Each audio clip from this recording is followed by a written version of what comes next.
Good morning, everyone. We are ready to start our seminar. This is the first of a series of a new EGPP seminar series, and we will have this seminar in a hybrid form. So we have some people in the Hemeroteca here at the Badia, plus a number of other attendants online. We have tested, and it looks like it will work fine, a new, quite innovative system with a camera that follows the speakers here in the room. It's the first time that we use this, but I'm confident that everything will go well. I'm very, very pleased that we are able to start this new series with Adrienne HéritierA, Professor Emerita at the European University Institute, with a broad topic on the future of the European Union, with the title of Itinera Europea, 4 Scenarios and Their Plausibility. I very much look forward to the presentation as well as the Q&A that will follow. I would like just to remind us all of a couple of rules. If you are online, please switch off your microphone, but if possible, keep the video on. If you are in this room, remember to switch off your microphone, otherwise the camera turns towards you. And for the Q&A, for those who are in the room, obviously, if you have a question, raise your hand. And for those who are online, please click on the hand sign on Zoom or write a message in the chat. And we will then, for the Q&A, alternate questions from attendants who are here in the room and those who are online. I think we're ready to start, so I will switch on my microphone and ask Adrienne to switch on hers. And the floor is yours. Thank you very much for inviting me to give a talk in this seminar series. It's up here. Yeah.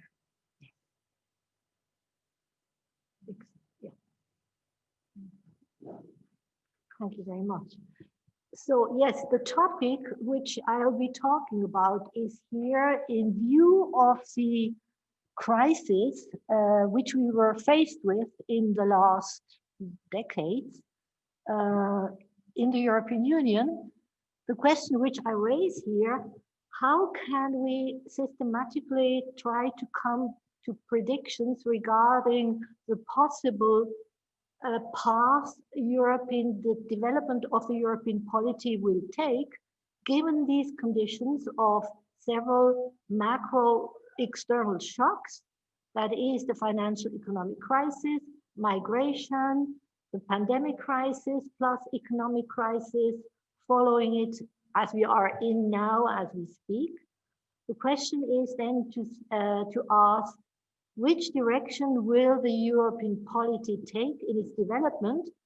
And I'll do this based on a kind of exploratory approach, which is an institutionalist rational choice approach, where I systematically vary the preferences of the involved actors, most important involved actors, at the same time, varying, controlling either for the preferences of the actors and varying the macro conditions, that is crisis, but also very importantly, the given institutional rules of decision-making, and then coming to kind of a plausibility assessment as to which direction is likely to be taken by the European Union. So I distinguish 4 big paths of development, which you're all aware of. and which have been discussed a lot and been embarked upon indeed also in the past decades. And this is, as you see here, ever closer union, that is direction of a federal state. Secondly, a differentiation, a differentiated union and a flexible union. The third one is a path of a covert integration, which is not immediately visible to the public, wider public, and to European citizens. And the fourth one, disintegration or even explicit dissolution.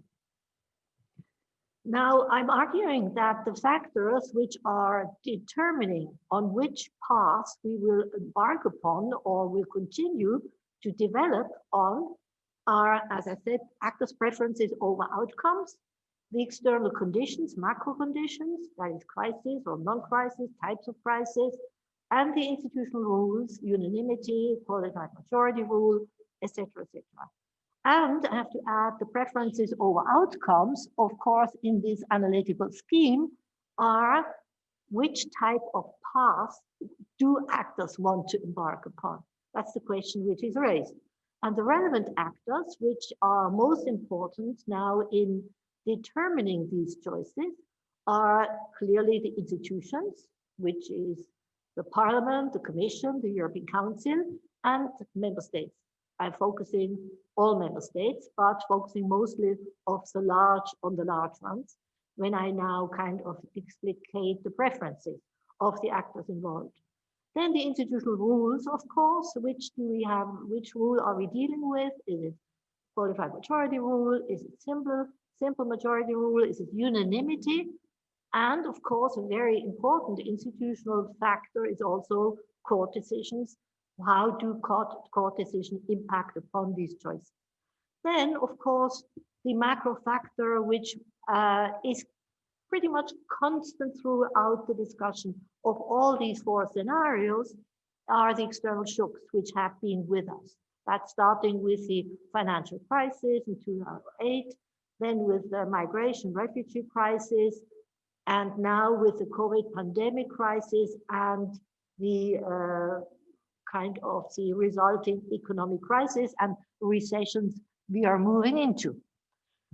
Now, looking at the first path, one, an ever closer union or a federal state, how likely is it, considering the preferences of actors, considering the institutional rules, and given these macro shocks, how likely is it that we will embark upon that particular path? So, definition of an ever closer union, as you all know, would be that most competencies for deciding policy issues, including fiscal issues, are at the supranational level. The competence is at the supranational level. In a federal state, member states would be in charge of implementation of legislation which is decided at the supranational level. There could be, there is of course a federal parliament electing a supranational government where we have some elements of that in the European Union. Possibly there would be a second chamber representing the member states, representatives who share in these legislative powers with the federal parliament. And of course, there would be a very powerful court at the supranational level. Now, what are the actors' preferences over outcomes? Talking about relevant actors now, member states, the European Council, the Commission, and the European Parliament. The large member states' preferences are, one could add, one could basically say they are opposed to uploading additional competencies to the Europe level, with some exceptions maybe as regards France. And these member states find themselves under radical or less radical anti-European domestic parties. Then the small member states basically have been in the past, Belgium and Luxembourg have been in favor of a federal state. The European Council, I would assume, that is predominantly opposed to a federal state, the Commission in favor of a federal state, as we have seen in the 4 and 5 presidents' reports, in the Juncker plan, and now, if you could say, in von der Leyen kind of plans, she certainly sees a more important role for the European Parliament in electing commissioners as well. The European Parliament would be predominantly in favor of a federal state. These are the assumptions. And if you would be interested in how I come to this definition of preferences, I could say more about in Q&A. Now, the external conditions, I already said, are the important economic financial crisis, 2008, then the migration refugee crisis, now the COVID pandemic and economic crisis in 2020. And the decision-making rules, who would kind of take us in the direction of a federal state, of course, is subject to unanimity rule, where all member states would have to be happy with this particular proposed change to go into the direction of a federal state. In view of the above preferences, which I have described, it is very unlikely that there could be a unanimity in favor of a federal state. But even if there would be a unanimity of governments, one has to see that at the national level, such a change would have to be subject to referenda in member states and or to the national parliament's acceptance. And secondly, a further element of uncertainty would be that there are national constitutional courts who have taken particular positions with respect to such a type of path, particularly the German Bundesverfassungsgericht. So to conclude, as regards this path, in view of the actors' preferences over outcomes, the given external conditions, and the existing decision-making rules,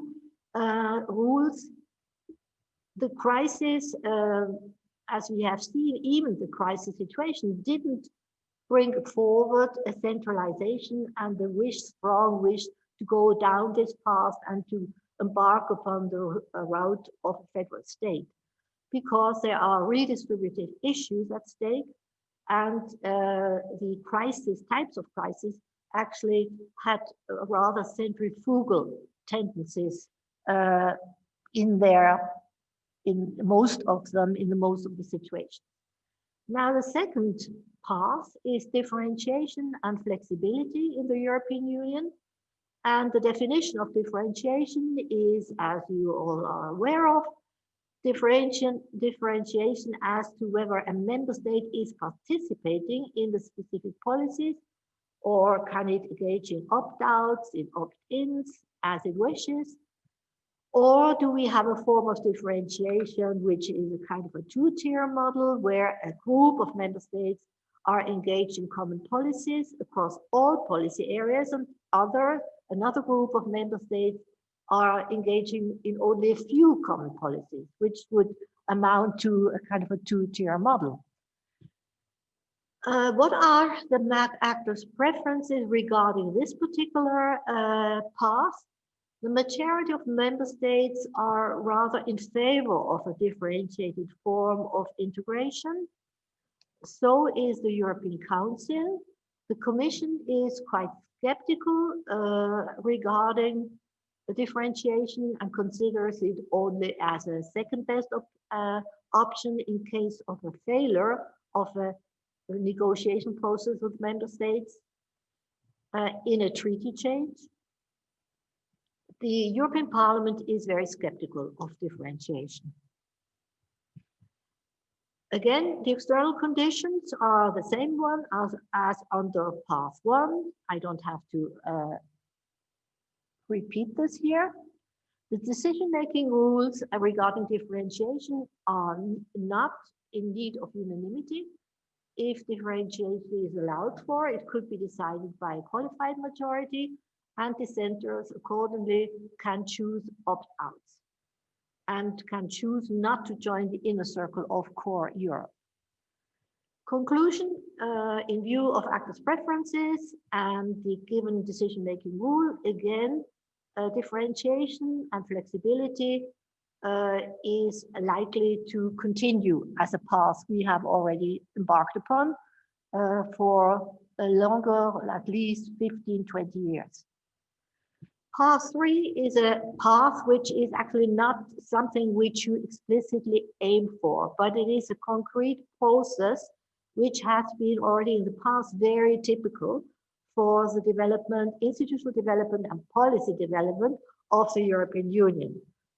And covert integration I define as an uploading of national competencies and definition of more stringent common policies in the sense of a centralization of these policies outside the main political arenas. That is the Council and the Parliament and the Sectoral Council and the European Council and the European Parliament. So we're talking here about the kind of incremental, informal institutional changes which are invisible to the wider public. And just to give you an example, because very frequently what you get out from a decision in the negotiation process among member states, including the Parliament, based on a proposal by the Commission, you get relatively vague institutional rules which allow for a specification and interpretation of this rule, because given the diverse preferences of member states, they only can agree on a rather vague institutional rule, which then allows subsequently for a specification, or I mean allows for calls for a specification of these vague institutional rules through very often executive actors or independent regulatory agencies and courts, which in a way is shifting the decision-making power as regards a deepening integration out of the classical political arenas.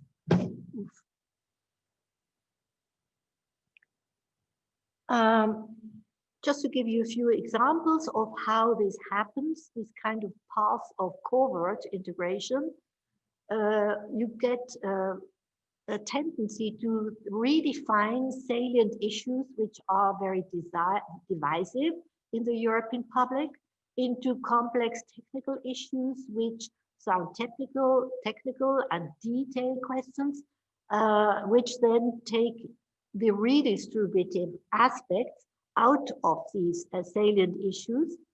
That's one very typical path which you find happening under these different channels of a kind of covert integration.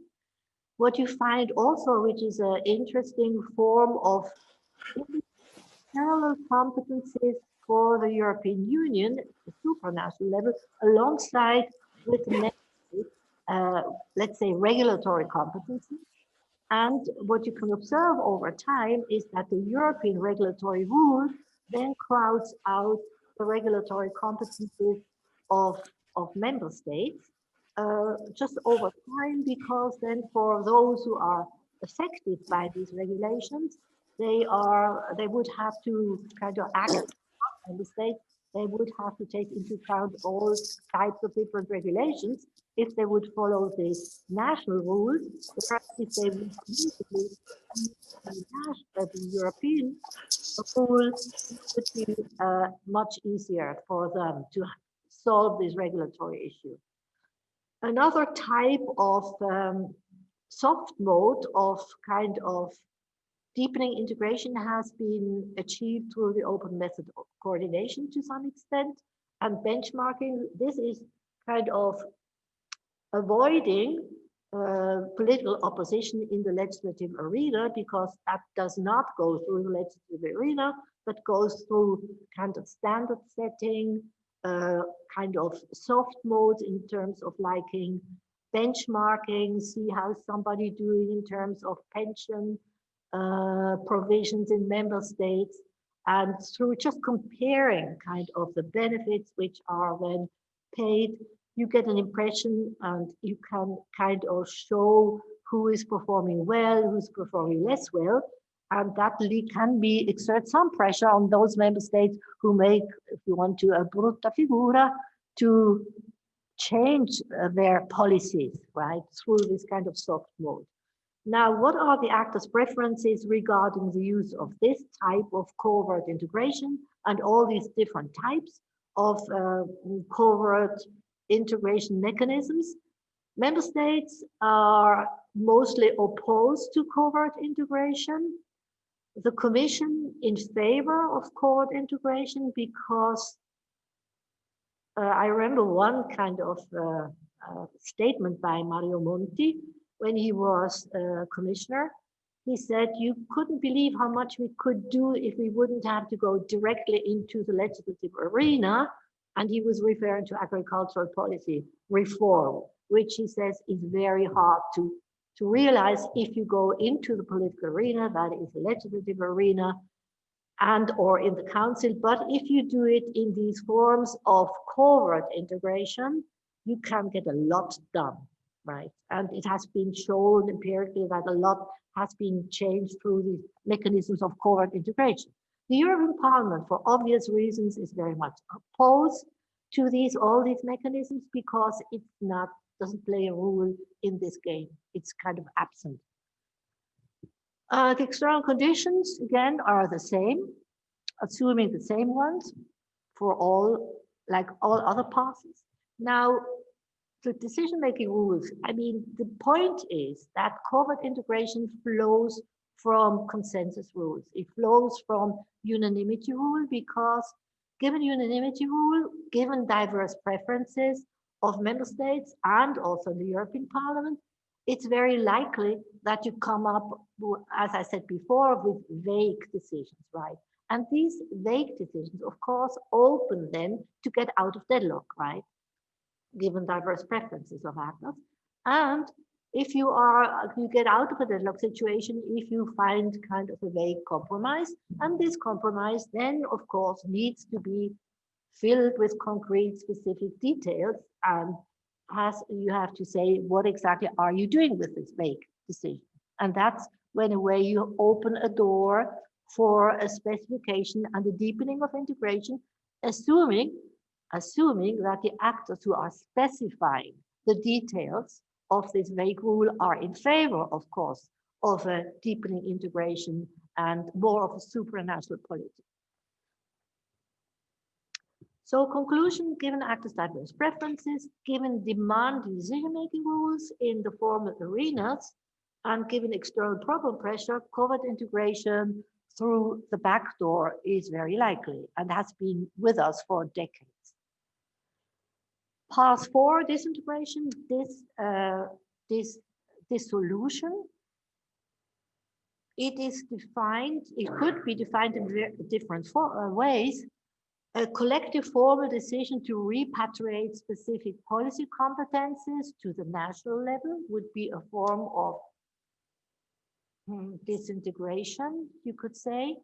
It could take the form of an exit of an individual member state, as in the case of Brexit, or it could be a collective decision, explicit decision to dissolve the European Union as a collective formal decision.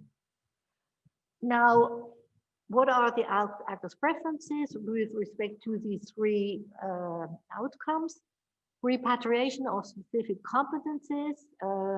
There are diverse preferences of member states, and there has been a collection of, for instance, of all kinds of possibilities by the Dutch government, what to repatriate in terms of competences to the national level. And in return then, I have to mention that upload important collective action competencies to the European level, having kind of do-this, but I'll come back to that later. The European Parliament is opposed, the Commission is opposed. Preferences, member states have diverse preferences, but are not altogether disinclined to go down this way. A total exit of one member state, as we have seen in the case of Brexit, Commission opposed, EP opposed, Council opposed. They were all opposed. As regards the outcome C, that is dissolution, I would be fair to say that there is none of these actors who are in favor of the dissolution. Now, the macro conditions again are the same, not varied. Conclusion, so the outcome A, repatriation of specific competencies. There are kinds of signs of a possible deal between member states repatriation against uploading of other competencies. The outcome B, exit, we've seen happens, but now the question is, of course, are other member states tempted to go down this road of an exit, individual exit of the member state? And that would depend from the geopolitical situation, I would think, the economic gains you have from the European Union, and the way distributional crises are being handled, and also depends also on your national and institutional policy and institutional legacy. Outcome C, dissolution is very unlikely given the actors' preferences. Now, conclusion. What does that all amount to? Well, if I say, considering actors' preferences and the external macro conditions and the institutional rules, path 2, differentiation, flexibility, and path 3, covert integration are the most plausible scenarios. Path 1 and path 4 less so. Now, of course, one also has to say now, or what has been called, it's the European Union is kind of incrementally floating along. I've looked up Nick Merhitur. It's floating along, but it's not sinking. But floating may not be enough given if you are faced with important challenges in the environment in terms of crisis. And there are clearly political costs to those two paths 2 and 3, which I just want to mention. As regards differentiation flexibility, it implies, of course, that there is more unevenness, more fragmentation of policymaking in the European Union, and more of a segmentation of policymaking. It means that you have less of a political arena where all policy issues which are of concern for all members are important. That is where they are considered in their entirety and are considered whether you would want to go for particular decisions. What it has been called in the past in the description of the functioning of the European Union, mutual reciprocity over time, which has been, I think, a very important mechanism of finding kind of an agreement in the European Union, meaning that the diverse member states know if they give in at one particular point in time to come to a compromise with the other member states, they will say in the future get something back, which will be taken into account of their concerns, national concerns, which are particularly close to their policy concerns. So there are less possibilities of package deals and issue linkage in one political arena because some issues have been taken out of the arena and are not up for consideration anymore. And as I said, there will be less possibility of reciprocity over time, which has been a very important principle, I think, of European decision-making in the past. And I think the Commission actually has been quite good in making sure that there was no member states in a structural minority over a long period of time, but being sure that these kind of benefits and costs are kind of distributed in a balanced way across time. And that, of course, is not possible if you have an extreme form of flexible or differentiated European polity. Now, covert integration is, of course, a way out of a deadlock, which has been used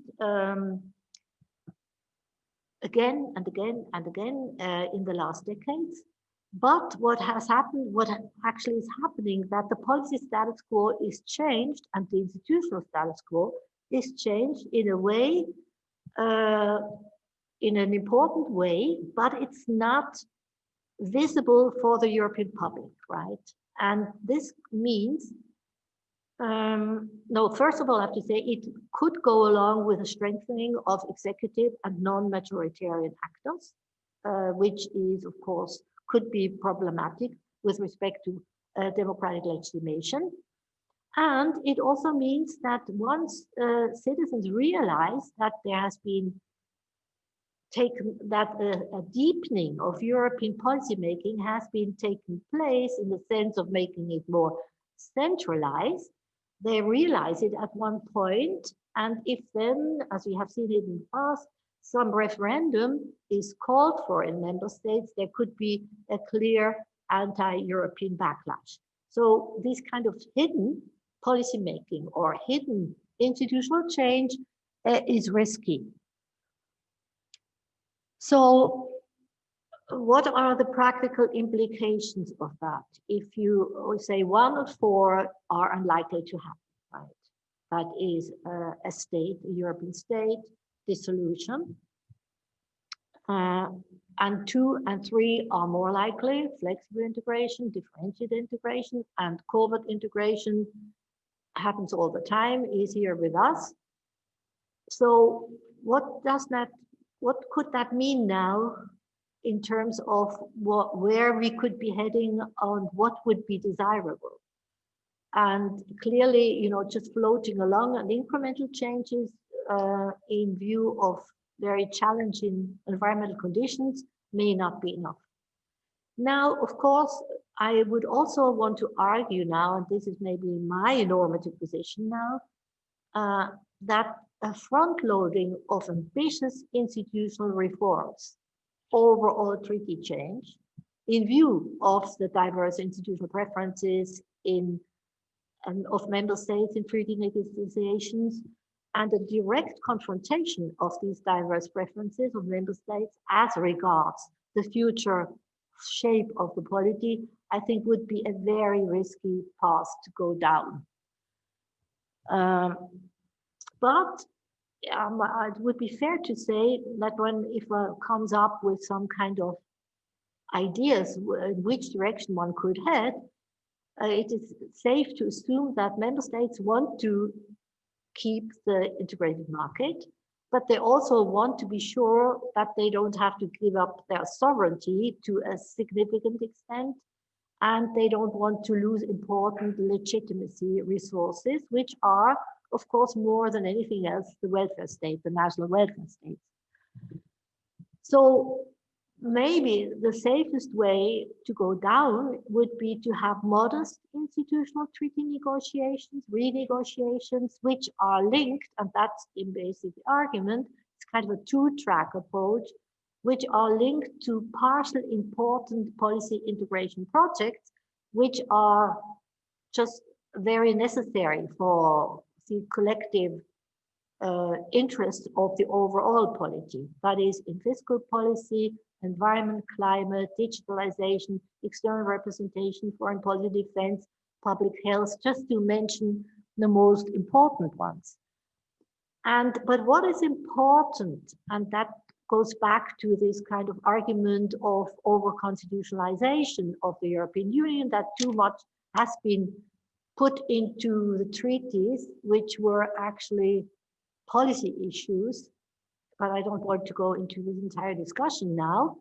I just want to say that these partial joint policy projects would have to need to be politically shaped, not shaped through court rulings, which would be kind of again a deepening of policy integration or policy centralization through the European Court of Justice, of which we had a lot, of course, in the past decades. So these partial institutional changes and policy changes would, of course, require a certain fiscal capacity and administrative capacity, implications at the European level, shared also with member states capacities which are needed.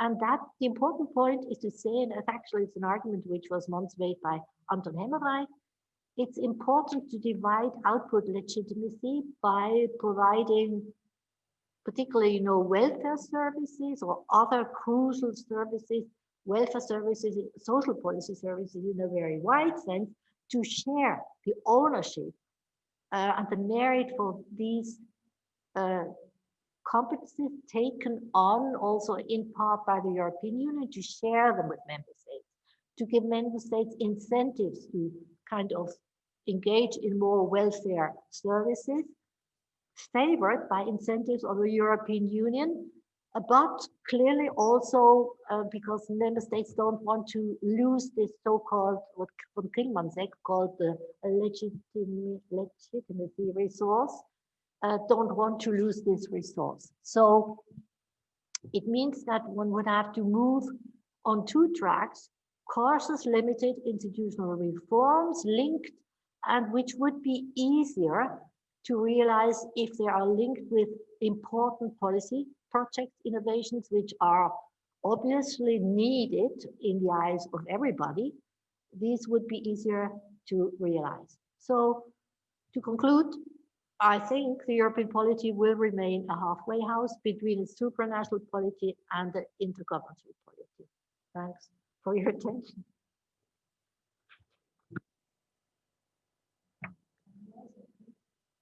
Perfect time-wise. Thank you very much, Adrienne. Thank you very much indeed for this very stimulating talk, and I'm really happy that we started this seminar series with you, and happy that we are given the chance to start with a broad view about the future of the European Union, coupled with the theoretical rigor that you gave to your thinking about this topic. So I think we have plenty of food for thought and food for discussion. I would like to open the floor to questions and comments. So we will start with a question from the audience in this room. Bridget, you have the floor. Adrienne, thank you for a very sharp analysis and a very interesting way of thinking about the future of the EU and the possibilities. I think I would introduce one element that's really important, and that's wider global geopolitics and geoeconomics. I think the pressures on Europe, given what's happening in the international trading system, the great power competition and the neighborhood, are really bearing in on Europe in ways that wouldn't have been the case in more stable global environments. So I think that's just something that we need to keep in mind. And then in terms of the 2 by 2, I'd like to think through what you call differentiation and covert, because it could be that both those can be operating at the same time in the dynamic of integration.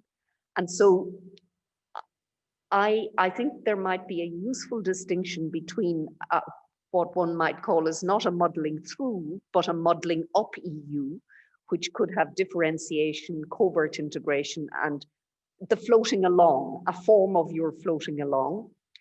But then I think there is also, and this is not a trajectory towards a federal state, but I do think there are strong functional federalist pressures in the system, and that would be significant centralization, but in a number of different areas. And I think we're already seeing that with banking union. I think Frontex, I see borders, there's a centralization in borders. And then also in terms of what happened in terms of the recovery fund, Europe engaging in the capital markets, and then how all this will be repaid. I think there's quite a significant shift in the budgetary politics of the EU at the moment that tends towards transformative rather than muddling through. So I'm wondering whether there is a form of centralization. And again, thinking of what will be required for the climate change response, whether there is a form of more collective EU, a more collective EU that is federalist in the centralization definition, but it's prismatic. It's not a federal state, but it's islands of authority, if that makes sense. In other words, that we can't discount the centralization push, regardless of the preferences of the member states, which I agree would prefer to keep it at national level.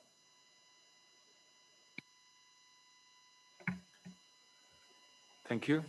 Bridget? Adrienne, would you like to respond immediately or collect?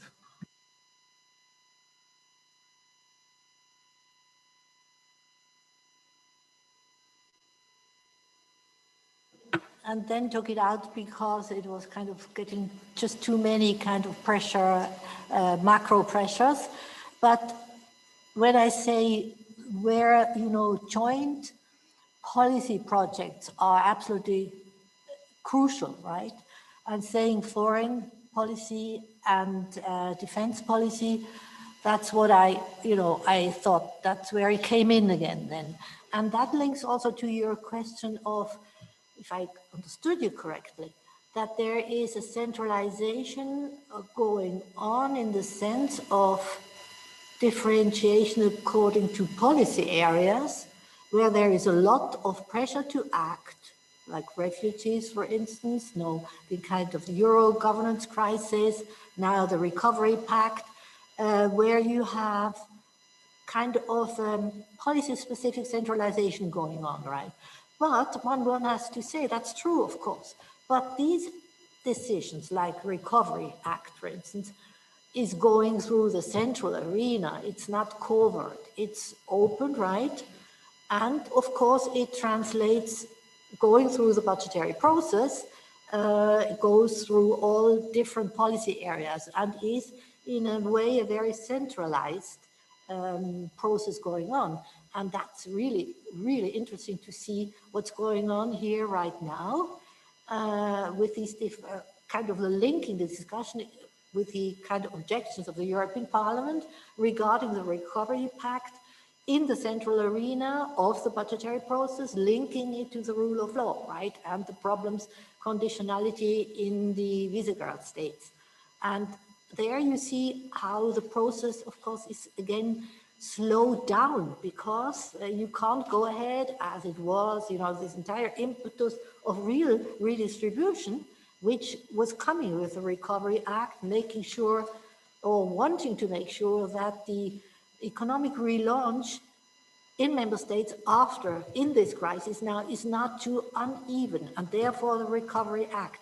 And that's what we are in right now, and which is really interesting to observe as a process. How does it play out?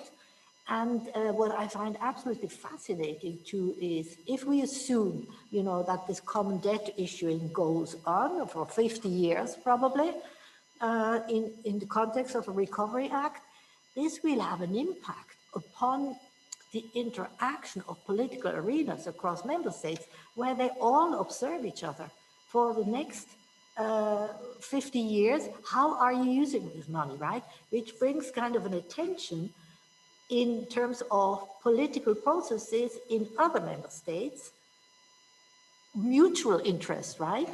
Which will change the quality also of the European institution as such, of the polity as such, this mutual interest in what's happening here. And it will have kind of a thrust of deepening, I think, in some way. But it's not quite clear to me how you would call this form of deepening, because you're watching other political arenas all the time as well. What happened in Portugal with their household, right? And the Portuguese are watching the Swedes, right? What that means, I think you did once this kind of cross country political influence. I think I heard once a presentation by you. And this will, of course, with this commonly issued debt, which is very popular, right, in the markets, will increase. This attention, political attention, will increase enormously, which will be fascinating to see how it plays out in terms of political processes, right? I don't have an answer to that, though.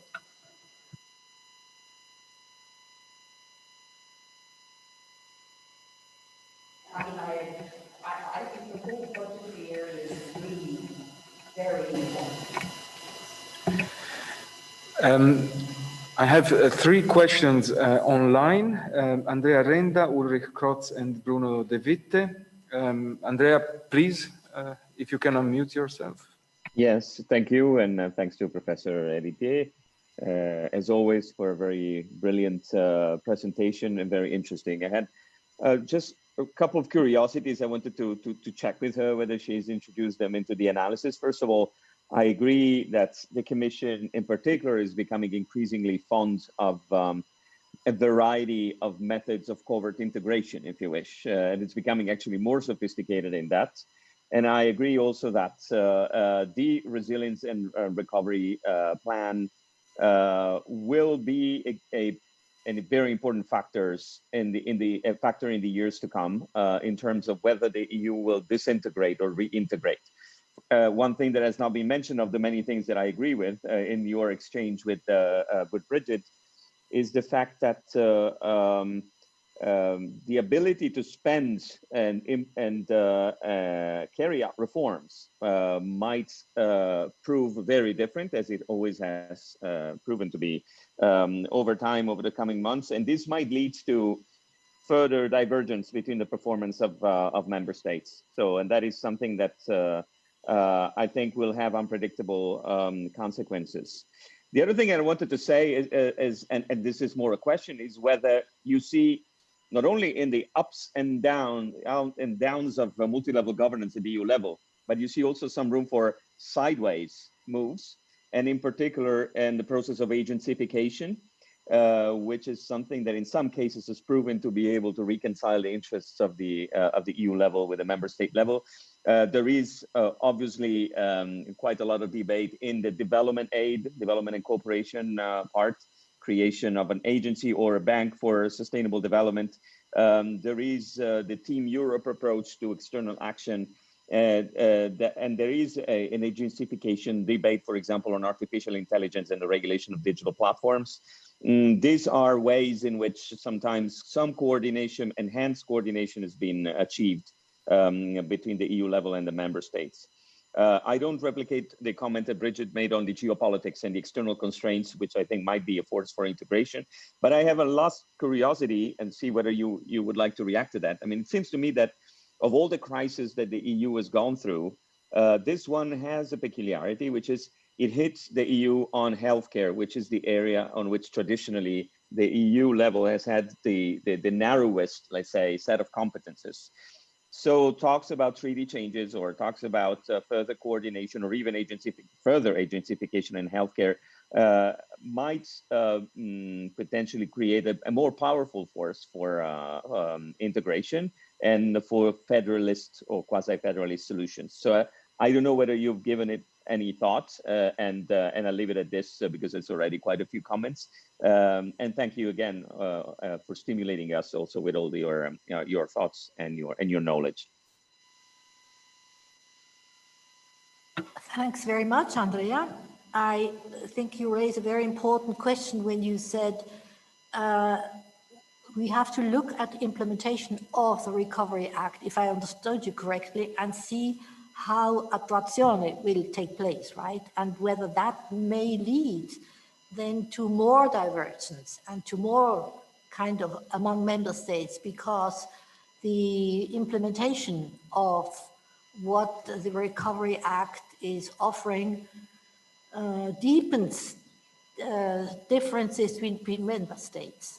And as you can imagine, I mean, this is a big discussion here in Italy as well, and we all hope that the attrazione or mise en place will be such a way that it really kind of goes in the direction it's supposed to go in for the future of the future generations in Europe.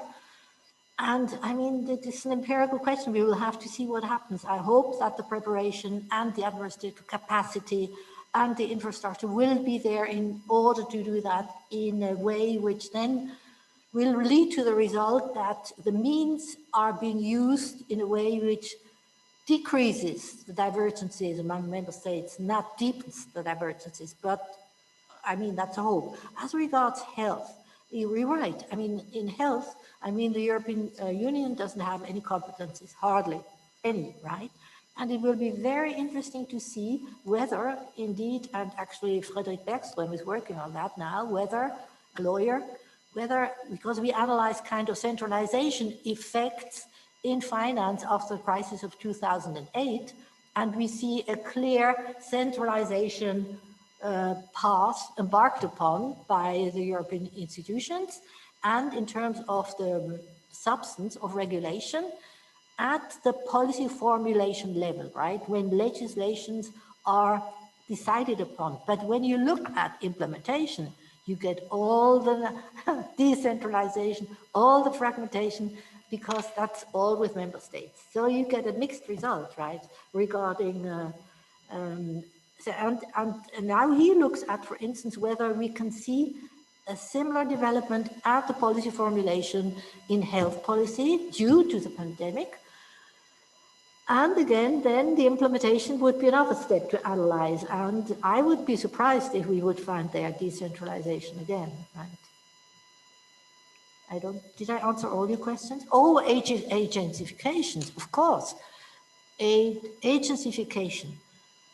Actually, I talked about agencies here in the context of covert integration, where a lot is being taken out of the political arena and shifted to a non-political, apolitical body, which is depending on its preferences, of course. It could theoretically also have a preference for not deepening integration, an agency. It could. But empirically, most of them have a preference for deeper integration, I would say. And that now you call it stepping sideways, right? Which is true, because it's taken out of the political arena and put into an apolitical space, right?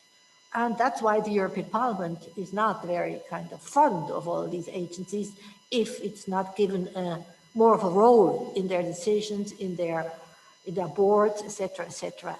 So yes, that's a very important development, which is stepping outside of the political arenas. Ulrich Krotz.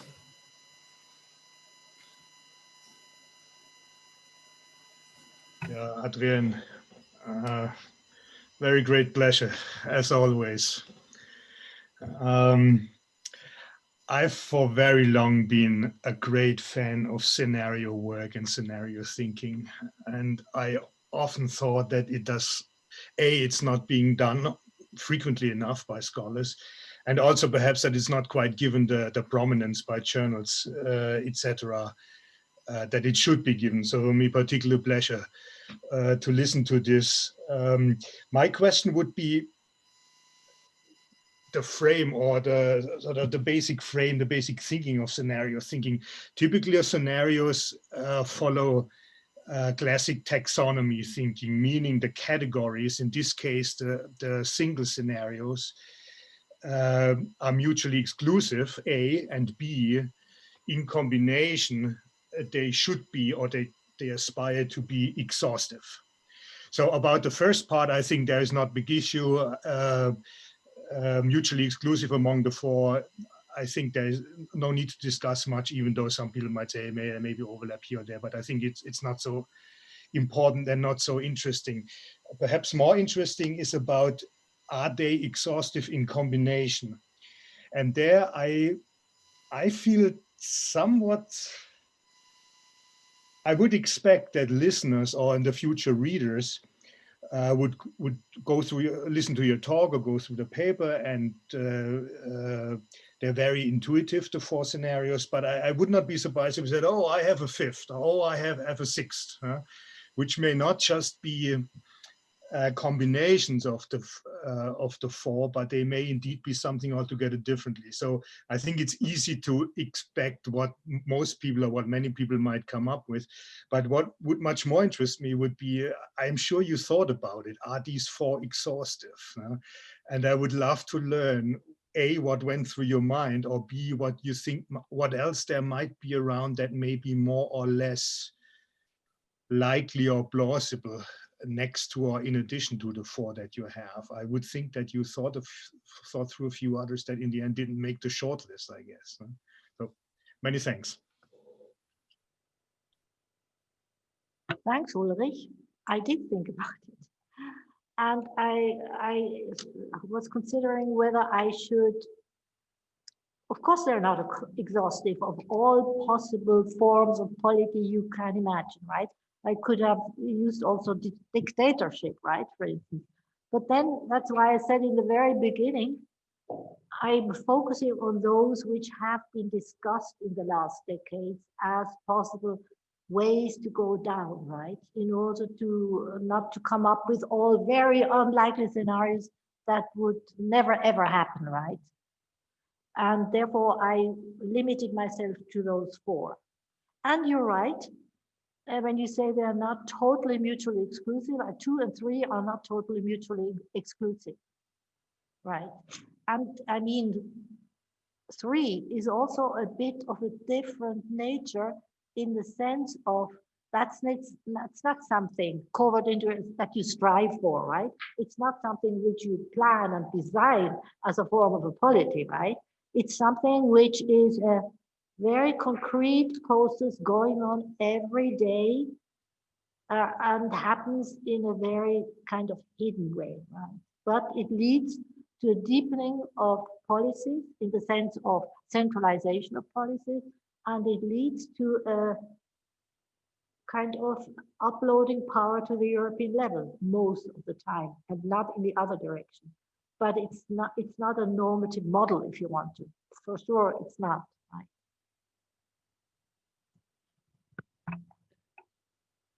Bruno De Witte. Yes, hello, Adrienne, and hello, everyone. I'm not in Florence, but it's nice to be with you for this seminar. I had raised my little blue hand before I heard Bridget, and what I wanted to say corresponds to what she was saying, namely this reference to what is going on these days, the discussion on the Resilience and Recovery and Resilience Fund and the massive financial program that is being prepared. Now, it's not adopted yet, but of course there is already unanimity in the European Council to go ahead with it. So let's say that it's very likely that this is going to happen. Now this, as you said, Adrienne, as you said yourself, this is not differentiation and flexibility. You know, it's a policy supported by all the member states. It's not covert integration at all, because it's very open. It's very public. It's a public discussion involving the main EU institutions. So where is it? Is this not a 5th scenario, but a 5th scenario which is actually a very plausible one? That is to say, the development of European common policies without treaty change. I don't think this is very much on the agenda, but we do see the development of important common policies, the development of an EU fiscal power, budgetary power, combined with, you know, intervention of the EU in some new policy domains. So as Bridget said, this seems to be more transformative than just muddling through. So the question would then be, isn't there indeed room for a 5th scenario? But I would like to go a bit further and say maybe the 5th scenario is the most plausible one, namely the development of common policies without treaty change. Thanks, Bruno. Actually, you know, that's exactly what I propose at the very end when I say common projects which are politically decided, which are crucial and important, including all members, right? To go down concrete, important policy projects, of course, fiscal policy or recovery act, right? The economic restart cuts across areas is crucial and cuts in all sectoral policies at the end of the day. But it is something which can be achieved through including all member states, all important institutions, parliament, council as such, commission proposal, which leads de facto in a deepening of policies in this particular area.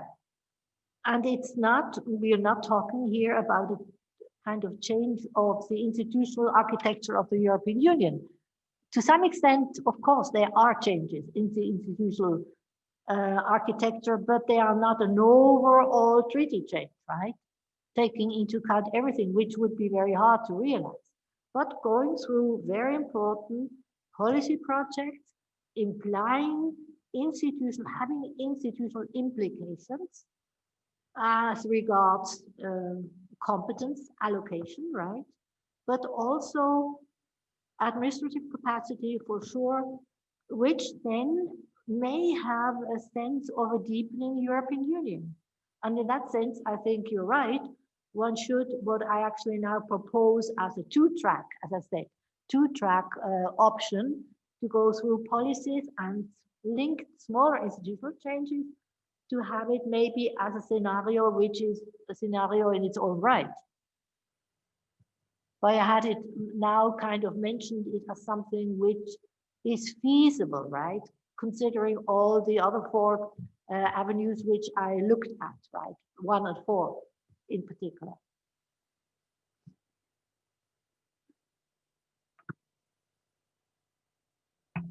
I have now Wilhelm Lehmann here in the room, then Lucas Schramm, and then myself on the list. Wilhelm, please. Thank you very much, Chair. And thanks to Adrienne for a great presentation. It's always nice to see the European Parliament mentioned sometimes, because there's a lot of literature that focuses almost exclusively on the Commission and the European Court of Justice. So that's always nice for a former Parliament official. But my question concerns actually not the Parliament, but the European Council. I noticed that in some of your scenarios, you presented the European Council and the member states separately as institutional actors, and although mostly you attribute the same preferences for outcomes to them. So I was wondering whether you could be a bit more explicit about your reasoning on the European Council. Do you think it's much more than a simple transmission belt for member state preferences? So do you think there is some sort of group dynamics going on in the European Council that changes at least some member state preferences? Or do you think that the permanent presidency of the European Council after the Lisbon Treaty has changed something important in the workings of the European Council? So I was just curious how you see the institutional impact of the European Council as compared to a simple aggregation of member state preferences. Thank you.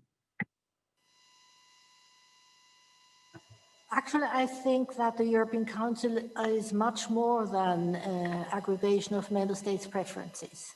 But in my particular analysis here, it was also important to focus on individual member states and their preferences, just on the side now.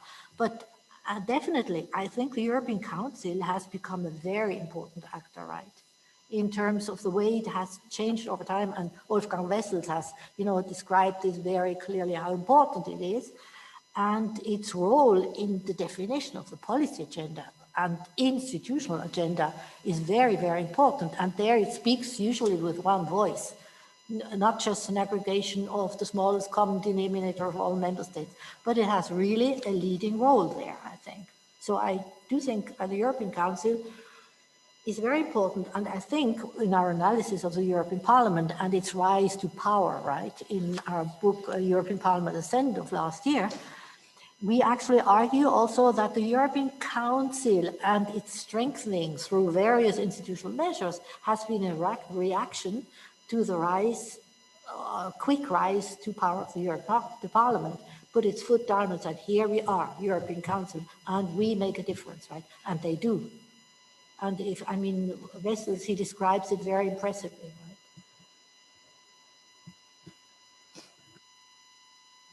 right? Lucas, please. Yes, hi Adrienne and hi everybody. Thank you for the very interesting talk. I guess I do have two smaller questions. The first one is that I would like to know how you assessed and determined member states' preferences. I mean, were you looking at official documentation, speeches by the heads of state or government, or how did you manage to really go beyond what the current national leaders want. And I was wondering, don't national governments have preferences for certain policy fields, but when it comes to the future of the EU and these scenarios, aren't we more talking about member states' interests than just maybe policy-specific preferences? And the second one is, I was wondering whether and to which extent you also include more internal crises and internal developments into your analytical framework. So you were referring to this macro conditions, and of course they are very important, make a lot of sense to me, but what about more internal developments like the rule of law concerns in certain member states? Also Brexit, in my opinion, a rather internal dimension, and the increasing coalition building of small member states. So yes, basically combining external developments and more internal developments. Thank you so much. Thanks, Lucas, for these interesting questions, which the first one regarding how did I kind of define member states' preferences. And first of all, one has to say one should distinguish between institutional preferences and policy preferences. And you rightly say that the institutional preferences may be different from policy preferences in the individual cases. Now, I do assume here that, first of all, you do have to distinguish that, and I'm mainly regarding now, because as I said, I ask about the preferences regarding policy outcomes. The outcomes in my model is one of the four paths, right? What would they like to see, right? And therefore, I say here that large member states, except France, don't want to go for a state of Europe, right? But France also in a very limited way. More limited, maybe fiscally, yes, and maybe less as regards defense. But there I'm on uncertain territory because I don't know much about for defense policy. So yes, but in general, of course, how to define preferences of actors, of course, that's the classical way to do it is to say, first of all, can you derive them theoretically, right? Which is a theoretical approach. Do you have kind of a theory that geopolitical location defines your preference regarding, for instance, now exiting the European Union or not? And I'm arguing this, right? And so that would be a kind of deriving it from existing theories. I could take other examples. If you take political economy, for instance, you would argue knowing all theories in political economy, you would assume that employers have different interests over outcomes, preferences over outcomes as compared to unions, trade unions. And that is kind of a theory-based approach of definition of preferences. Then you have the role-based kind of approach defining preferences. Say with a particular role, you can show in the literature that actors usually have preferences X, Y, based on the literature, right? And the third one is the empirical one, to say I asked these actors what their preferences or outcomes are, and that's how I kind of assigned them particular preferences. And I must say now, I did this on the basis, in part theory-based and in part empirical-based, but only based secondary literature, right? Documents, newspapers, existing literature on member states and their preferences regarding developments in the future of the polity. And the second question, which is interesting, you say, well, there could be, why don't you look at internal crises and how they affect that? And that's true. It's true. I just didn't. And it's a really interesting aspect. I mean, it could be now, for instance, employed to the Visegrad states and say their developments, internal preferences, and their discordance with the entire migration question, of course, for instance, brings them to now feeds into or spills over, as we see it right now, in the budgetary process, where it has a clear impact on a kind of certain centralization movement among member states with regard to the Recovery Act. And that is an endogenous crisis, if you want to, within the European Union going on, which then spills over into decision-making processes in other areas, which is also kind of a centralizing movement towards kind of a more common policy in economic policy and fiscal policy, which is very much disturbed by this endogenous development of crisis as regards migration among member states as such in the last years. Yes, but it's a very interesting idea, which in a way one could find, add an exploratory channel in looking at, these endogenous crises as a factor and how they affect the kind of project of what Europe should look like.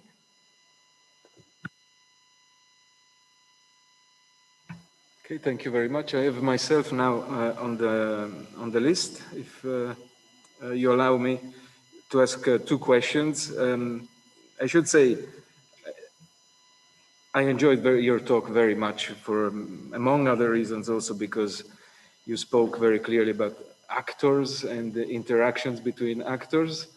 And I think it's something that in the current phase of political science, sometimes we miss a bit. It has become, I find at least, we have come to quite a deterministic political, economical view of political science, where social structures seem to determine a lot, and forgot a bit the actors. So I was very pleased to hear about actors again and the interactions between them. So I'll ask a question about actors and one about interactions, if that's okay. So among the actors now, at the end, in the conclusion, but also now in one of your responses, you spoke about interest groups. I was wondering if we should not be thinking about other actors as well. Citizens, for example. I mean, yes, we don't associate citizens with the term actors, but citizens are mobilized by very specific actors, in particular political parties. And if I think about the European Union, I mean, recently, I think that certain types of political parties, like populist political parties in particular, have had a very crucial role in shaping preferences. Preference of other actors as well. Entire countries, I would say, have been, entire countries' preferences have been shaped by specific actors like political parties. I mean, you mentioned interest groups, but I think political parties would be more relevant. But also historically, if I think about the position, I mean, I would say, simplifying maybe a bit, but the European Union is a Christian democratic project, a liberal project, against the preferences of other political families, initially the socialists, the social democrats in particular. So I was wondering if, when you say the European Parliament is a political actor, whether this includes already political parties or if we need to treat them in a separate way. The second question is about interactions. And now Lucas, but others too, have mentioned this, the status of the external conditions. One of the, you have this very, I think, very smart triangle between actors, external conditions, and the rules. And the interaction between actors, I think they are very much shaped by these external conditions. But I am a bit unclear about the status in your model of these external conditions. I ask myself to, pardon? External conditions or actors? External conditions. And their influence on preferences, so on the interactions between actors. I ask myself too, like others, external to what? So for example, is Brexit an external condition? Is it, or does it external mean endogenous?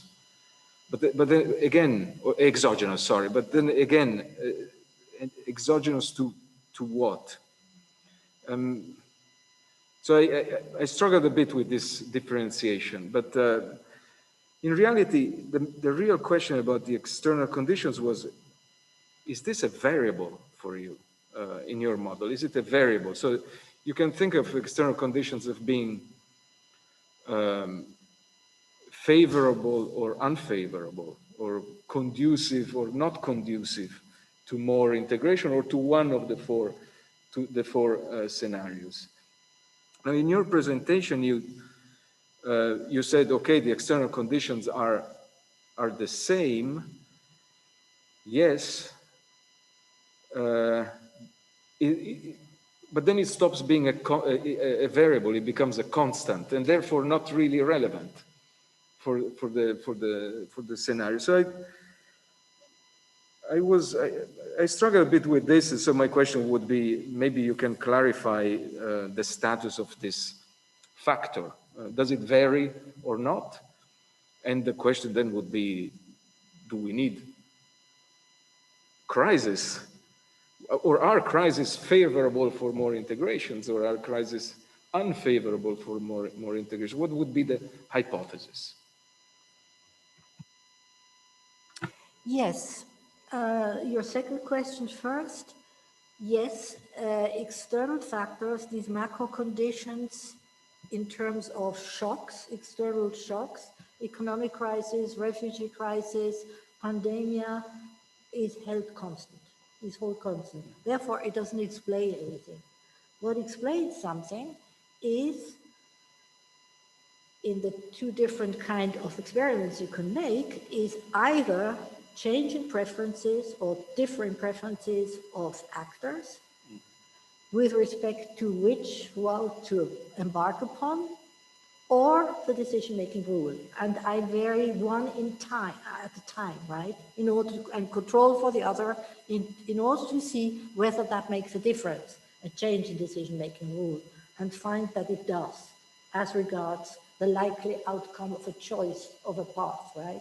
Or I hold constant decision-making rule and vary actors' preferences, and see whether it makes a difference with respect to the choice of a particular path.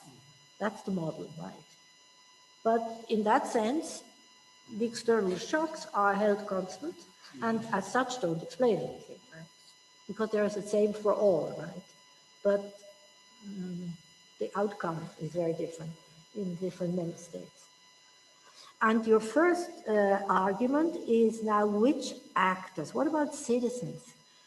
Which is true, they play a role indirectly, right? Because the parliament, member states, governments, the commission, and the European Council, they are, of course, aware of the public out there, for instance, of anti-European movements. That's why they say, we are not going to go for a central state, right? Because our parties would, that would be very unpopular in our domestic politics. So they do play a role here, but they are not direct interacting in decision-making outcome, right, in a treaty change, only indirectly. Of course, they have a huge influence through public opinion, through parties, onto what a government is willing to go for, which type of path. But they are not there negotiating, right? So they are represented. But they are extremely important, and but I would like to add that as regards going for a particular different particular path, it also, I do assume here that institutions have pretty much unified preference in bargaining with other institutions, polity model, because their first interest, that's why I said you have to distinguish between institutional preferences and policy preferences, right? I would argue the European Parliament doesn't want to go for a model where it has less power, right? They all agree on that. I would stick to that, right? And so would the European Council, so would the Commission. See, but when it comes to policy preferences, when we analyze, for instance, the role of the European Parliament in the kind of Euro governance crisis, the way kind of they had a number of preferences of the different MEPs, which was just mind-boggling, right? And they had to kind of reduce it down, find a common position as a European Parliament in a hugely sophisticated process of complexity reduction, which they did in an admirable way. And then they came and negotiated as one with the Council. But that is a different analytical step, just to look at how did they, in view of their electorate and in view of their party nature, right, how did they reduce this complexity? And we did look at this to some extent in other work. Thank you very much. Yes, Paolo.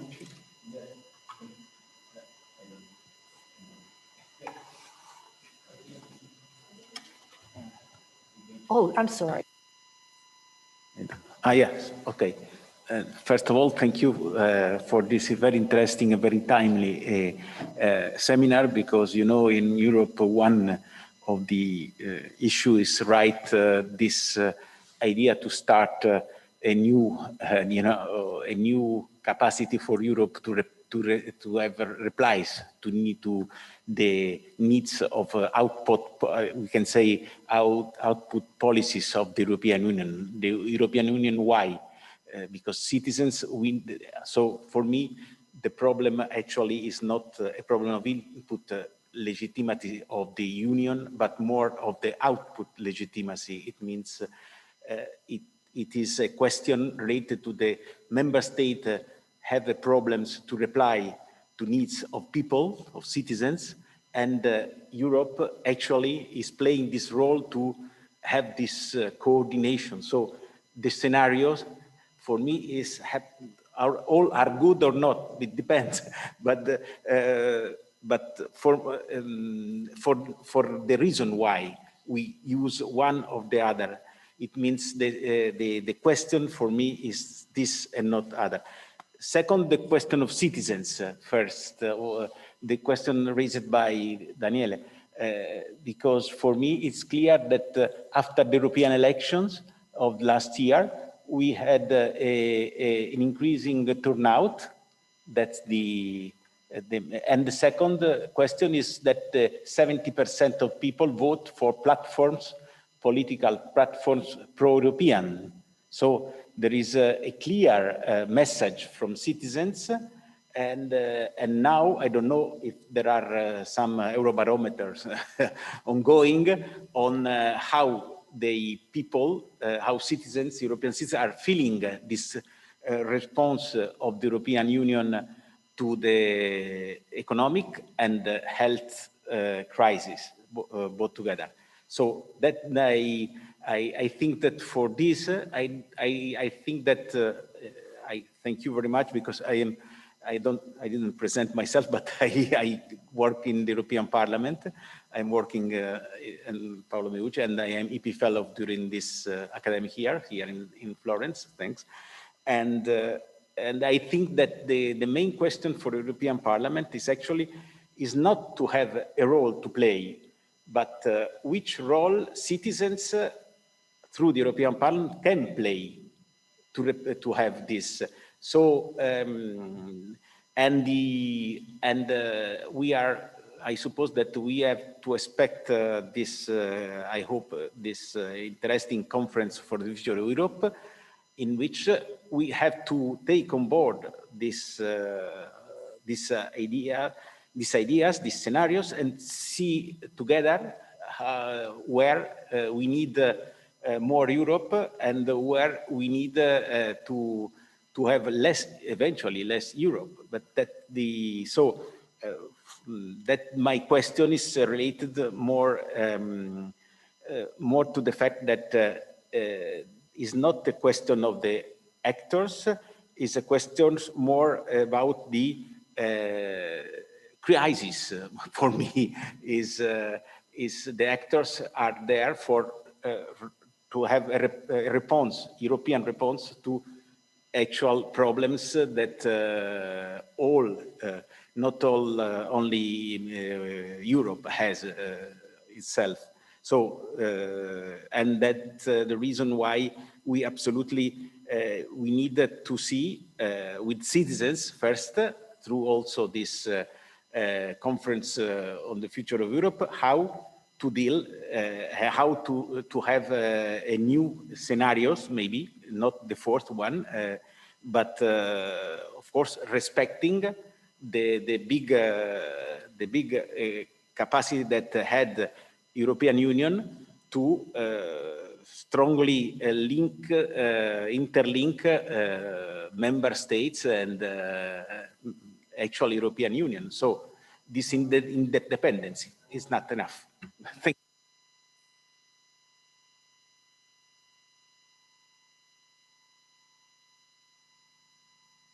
Thank you very much for your comment. So you focus on output legitimacy, mostly interested in output legitimacy and kind of what representatives in the European Parliament can do in terms of output legitimacy in view of public opinion, right, in a crisis. And I will say, yes, I agree with you. And it's not directly here. It's, as I said, public opinion, citizens are not a direct actor now in determining these outcomes as I analyze them here, but they certainly are a very important presence which is taken into account by the formal actors, right? In there, they enter indirectly into that. So I do agree with you, yes.